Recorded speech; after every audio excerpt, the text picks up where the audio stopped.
चलिए स्टूडेंट्स, आज हम लोग कूलाम का नियम पढ़ते हैं। बहुत इंपॉर्टेंट टॉपिक है ये। इससे न्यूमेरिकल्स आपके किसी न किसी एग्जाम में पूछे जाते हैं। ठीक है, तो चलिए स्टार्ट करते हैं कूलाम का नियम। देखिए, जो कूलाम का नियम है ये आपका न्यूटन के नियम से कुछ मिलता जुलता नियम है। ठीक है, कूलाम ने न्यूटन के नियम के अनुसार अपना एक नियम दिया। उन्होंने क्या बताया? उन्होंने कहा कि मान लेते हैं कोई दो चार्ज है, एक आपका चार्ज Q1 है और एक चार्ज आपका Q2। ठीक, इनके बीच की डिस्टेंस हमने मान ली R है। इनके बीच की डिस्टेंस हमने क्या मान ली? R है। ठीक, मान लेते हैं दो चार्ज है Q1 और Q2, इनके बीच की डिस्टेंस क्या है? स्मॉल r है। ठीक है, स्मॉल r मिलेगा, ये आपको कुछ बुकों में स्मॉल d मिलेगा। ठीक है, अब इन चार्जों के बीच में, ठीक, मान लेते हैं एक चार्ज या तो प्लस होगा या दूसरा प्लस होगा। अगर प्लस प्लस होंगे तो क्या होगा? रिपल्सन होगा। अगर मान लीजिए एक प्लस है दूसरा माइनस है तो उनके बीच में क्या होगा? अट्रैक्शन होगा। तो ठीक है, तो इनके बीच में जो लगने वाला फोर्स है वो क्या होगा? इनके बीच में लगने वाला जो फोर्स होगा वो क्या होगा? इन चार्ज के मल्टीपल के डायरेक्टली प्रोपोर्शनल होगा, मतलब Q1 Q2 के डायरेक्टली प्रोपोर्शनल होगा। ठीक है, चाहे आपके पॉजिटिव पॉजिटिव हो, चाहे आपके निगेटिव निगेटिव हो, चाहे आपके पॉजिटिव निगेटिव हो, चाहे निगेटिव या पॉजिटिव हो, इनके बीच में जो फोर्स लगेगा वो क्या होगा? इन चार्ज के मल्टीपल के डायरेक्टली प्रोपोर्शनल होगा। ये आपका फर्स्ट लॉ हो गया।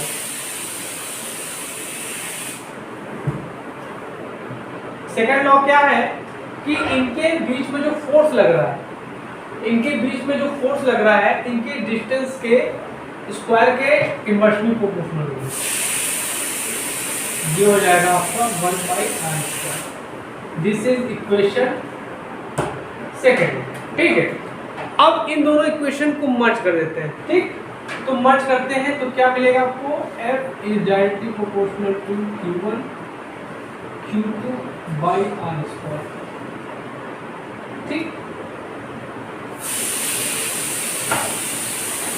अब डायरेक्टली प्रोपोर्शनल को हटाने के बाद हम लोग क्या करते हैं? एक क्या लगाते हैं? कांस्टेंट लगाते हैं।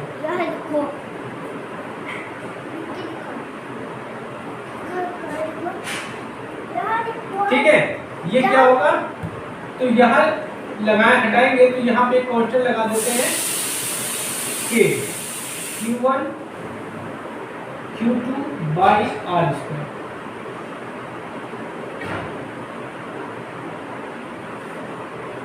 ठीक,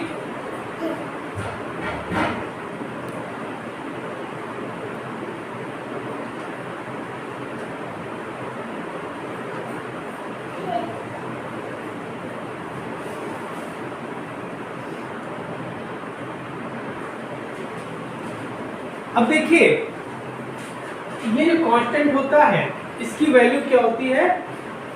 कुछ वैल्यू होती है, इसकी कुछ वैल्यू होती है। ठीक है, यहाँ पे इसकी वैल्यू होती है K = 1/4πε0। इसकी वैल्यू टोटल होती है 9 × 10⁹। ठीक, ये वैल्यू आपको याद करना पड़ेगा। ठीक, अगर आपका मीडियम क्या है? अगर आपका मीडियम निर्वात है, ठीक है, निर्वात है और क्या है?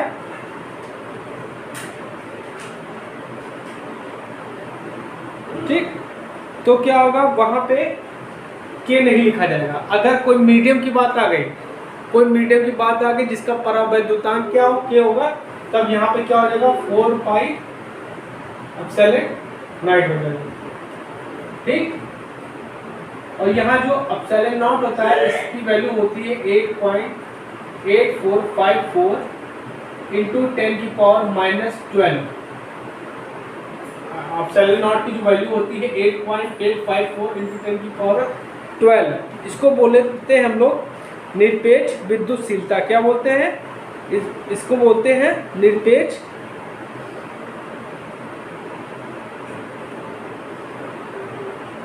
ठीक है, इसको क्या बोलते हैं? निर्वात की पारगम्यता, निर्वात की पारगम्यता, पारगम्यता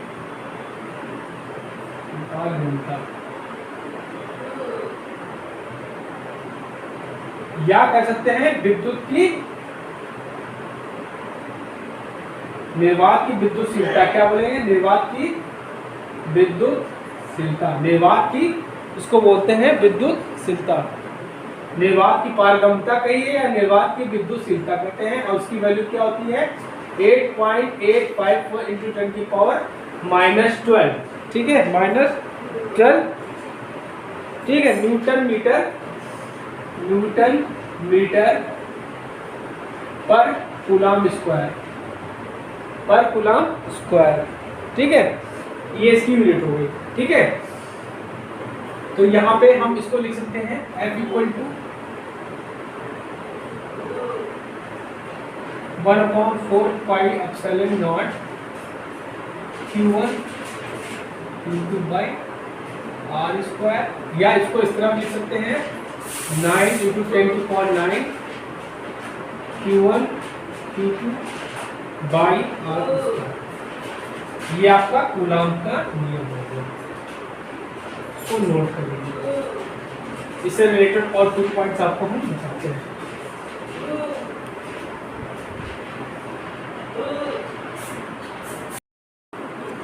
अब देखिए इसमें कुछ कंडीशन होती है।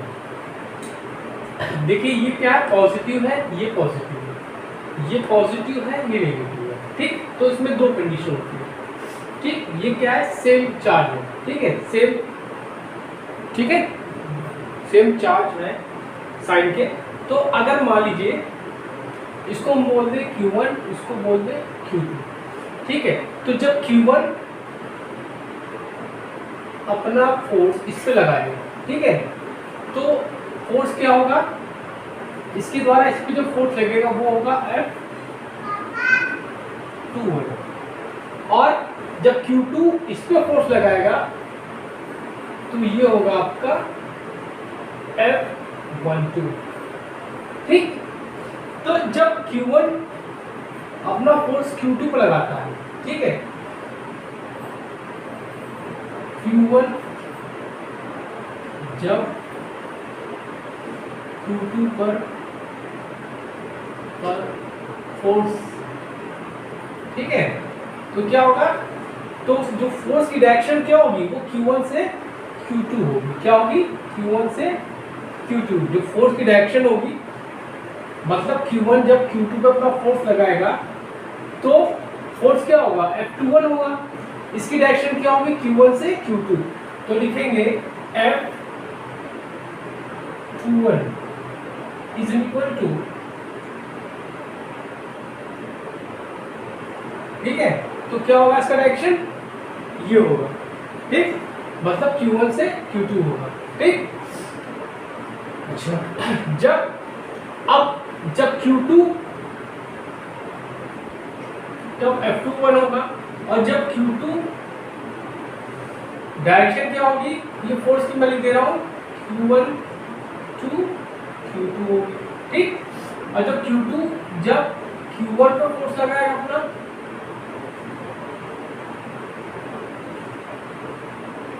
तो क्या हो जाएगा? ये होगा आपका F12। इसका डायरेक्शन क्या होगा? इसका डायरेक्शन होगा आपका Q2 से Q1, Q2 से Q1 होगा। ठीक, ये कब होगा? जब चार्ज आपके क्या है? पॉजिटिव पॉजिटिव हो या निगेटिव निगेटिव हो। ठीक, अब इनकी बात करते हैं। जब ये फोर्स इस पे लगाएगा, जब आपके चार्ज क्या अलग अलग है, ठीक है, तो फोर्स का डायरेक्शन क्या होगा? तब फोर्स का डायरेक्शन क्या होगा? Q2 से Q1, मतलब जब Q1 जो है अपना फोर्स इस पे लगाएगा, मतलब ये पॉजिटिव चार्ज होगा, ये नेगेटिव होगा, या नेगेटिव ही हो गया, ये पॉजिटिव होगा, तब फोर्स का डायरेक्शन क्या होगा? फोर्स का डायरेक्शन क्या होगा? Q2 से Q1, मतलब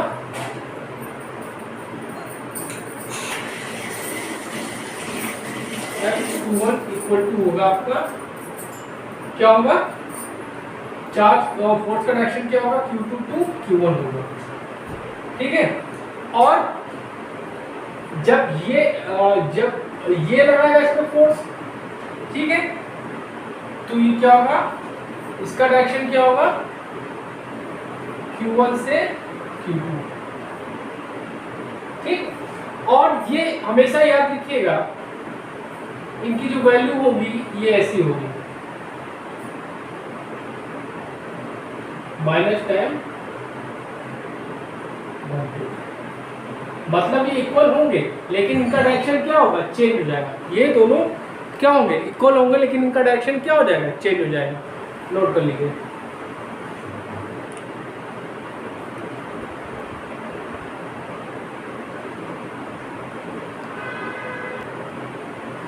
अगर हम इसकी वैल्यू निकालें वेक्टर फॉर्म में, अगर इस फोर्स को हम अगर वेक्टर फॉर्म में रिप्रेजेंट करना चाहें बच्चों, तो कैसे करेंगे?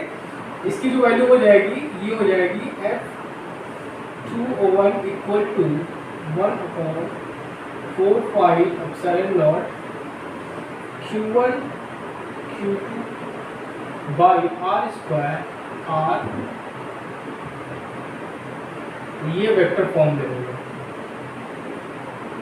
ठीक है, ठीक है, इस फोर्स की वैल्यू। और अगर हम इसकी वैल्यू निकालेंगे तो हो जाएगा 1/4 pi epsilon naught Q1 Q2 R square, ये हो जाएगा आपका वेक्टर। इनकी वैल्यू क्या होगी? सेम होगी। इनकी वैल्यू क्या होगी बच्चों? सेम होगी, लेकिन डायरेक्शन क्या होगा? चेंज हो जाएगा। इसलिए क्या हो जाएगा? ये F21 इक्वल टू हो जाएगा आपका F1 माइनस, नोट कीजिए।